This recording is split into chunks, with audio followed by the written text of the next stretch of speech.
శ్రీ మహాగణాధిపతయ నమ. ఐం మహాసరస్వత్యే నమ. శ్రీ లలితాంబికాదేవియే నమ. ద్వాదశ రాసుల వాళ్లకు ఎలా ఉండబోతుంది జూలై మాసమంతా కూడా ఏ విధముగా ఉంటుంది అంటే ఒక విశేషము ఉన్నది ఈ జూలై మాసంలో.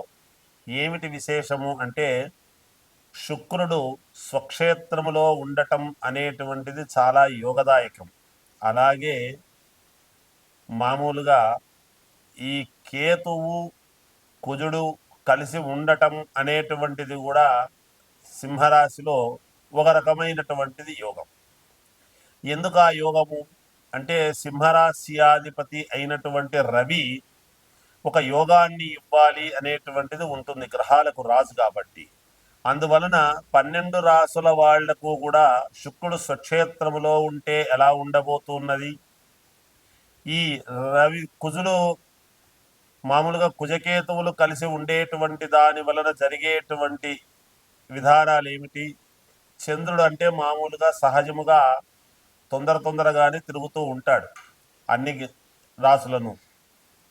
ఇవి కొంచెం ఎక్కువగా నెలల పాటు ఉండేటువంటివి కాబట్టి కొంచెం చూసుకోవాలి. అందువలన చాలా యోగవంతమైనటువంటి ఇవి నడుస్తాయి అనేటువంటిది తెలుస్తూ ఉన్నది. ఎవరెవరి జాతకములో అయితే శుక్రుడు బలంగా ఉంటాడో, అలాగే సింహరాశి వాళ్ళకి ఏమిటి, ఆ రాశిలో ఉండేటువంటి వాళ్ళకనే కాకుండా కుజకేతువుల యొక్క ప్రభావం ఎవరి జాతకములో అయితే యోగదాయకముగా ఉంటుందో వీటన్నిటినీ ఏమి తెలుపుతుంది మనకు అంటే రాహువు కుంభములో ఉండటం, కేతువు సింహములో ఉండటం వలన, అలాగే రాజకీయ నాయకులకు కావచ్చు, ఒక పదవి కాంక్షించేటువంటి వాళ్లకు కావచ్చు, నాకు ఈ యోగము ఈ మహర్దశ ఎందుకు నాకు రాలేదు, ఒక అవార్డు ఎందుకు రాలేదు అనేటువంటి వాళ్లకు కావచ్చు, శుక్రుడు స్వక్షేత్రములో ఉండేటువంటి దాని వల్ల కళలకు అధిపతి కాబట్టి స్త్రీలకు ఎక్కువగా ప్రాధాన్యతగా మంచి పేరు రావటం అనేటువంటిది కూడా ఉంటుంది గాక,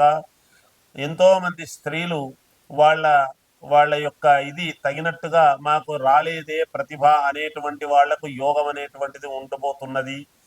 అలా శుక్రుడు అంతేకాకుండా సినిమా రంగము కళలలో రాణింపు ఉండేటువంటి వాళ్లకు మంచి మహర్దశ పట్టేటువంటి అవకాశము ఉన్నది. చాలా మేలు జరిగే అవకాశాలు ఉన్నాయి ఈ జూలై మాసంలో అనేటువంటిది తెలియజేస్తూ, ఇక మేషరాశి నుండి మీనరాశి వరకు ఎలా ఉండబోతుంది అనేటువంటి దాని గురించి ఇప్పుడు మీకు సవినయముగా తెలియజేస్తాను, సవివరముగా. మేషరాశి వారికి ఈ జూలై మాసము చాలా అనుకూలవంతమైనటువంటి ఫలితాలు గోచరిస్తూ ఉన్నాయి. దీర్ఘకాలికమైనటువంటివి ఏవైనా కావాలి అనుకున్నవి ఈ మాసంలో జరిగి తీరుతాయిగాక, మంచి ఉపశమనము అనేటువంటిది మీరు పొందడం అనేది జరుగుతుంది గాక. ఎందుకంటే ఎప్పుడు ఉపశమనం పొందుతారు అంటే అనుకున్నది అనుకున్నట్టు జరిగినప్పుడు కదా మరి జరుగుతుంది. చేపట్టినటువంటి ప్రతి పని కూడా సకాలంలో పూర్తి చేసుకునేటువంటి అవకాశాలు ఎక్కువగా గోచరిస్తూ ఉన్నాయి. కొన్ని వ్యవహారాలలో ధైర్యముగా ముందుకు మీ పాటికి మీరు వెళ్ళి దాన్ని ఎలాగైనా సరే నేను సాధించుకోవాలి అనేటువంటి తపనతో ముందడుగు వేయటం జరుగుతుంది. అలాగే సంతానము విద్యా విషయాలలో మంచి ఫలితాలు అనేటువంటివి పొందుతారు.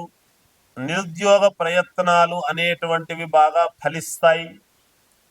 అలాగే ఆదాయ ప్రయత్నాలు అనేటువంటివి చేస్తారు. ఆదాయ మార్గాలు కూడా మీకు పెరగబోతూ ఉన్నాయి, మీరే పెంచుకుంటారు గాక.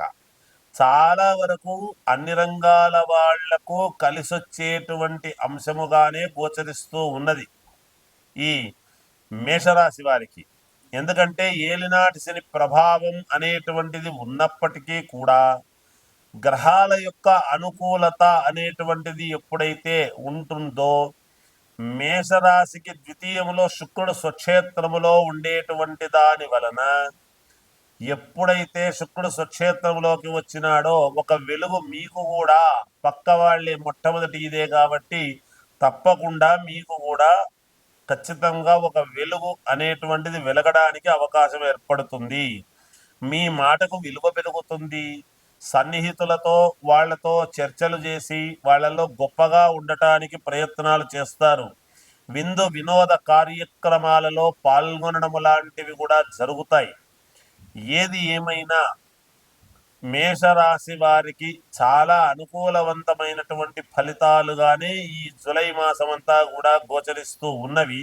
చిన్న చిన్న అడ్డంకులు అనేటువంటివి మధ్య మధ్యలో తగిలినప్పటికీ మీరు వాటిని ఏమాత్రము కూడా ఖాతరు చేయకుండా, అంటే లెక్క చేయకుండా ముందుకు వెళ్ళేటువంటి పరిస్థితే ఉంటుంది గాక. అయితే మీరు ఎవరికైనా మాట అనేది ఇచ్చి ఉంటే ఆ మాట నెరవేర్చుకోవటం అనేటువంటి దాని మీద దృష్టి పెట్టండి. ఎందుకంటే ఆ ఇవ్వకపోయేటప్పటికీ వాళ్ళ యొక్క బాధ అనేటువంటిది మీ కుటుంబానికి తగిలేటువంటి పరిస్థితి ఉంటుంది అనేటువంటిది సూక్ష్మముగా తెలియజేస్తూ ఉన్నాను. స్థిరాస్తి విషయాలకు సంబంధించినటువంటివి ఏవో ఈ మాసములో దానికి సంబంధించినటువంటి వ్యవహారాలు కొన్ని కొలిక్కి వచ్చేటువంటి పరిస్థితి ఉన్నది అని తెలియజేస్తూ, విద్యార్థులకు యోగవంతముగా ఉన్నది. చాలా విశేషమైనటువంటి ఫలితాలు పొందబోతూ ఉన్నారు. రాజకీయాలలో ఉండేటువంటి వాళ్లకు అనుకూలవంతమైనటువంటి ఫలితాలు ఉన్నాయి. ఏది ఏమైనా వ్యక్తిగతమైనటువంటి జాతకాలను పరిశీలన చేసుకోండి, మేలు జరుగుతుంది. జయోస్తు.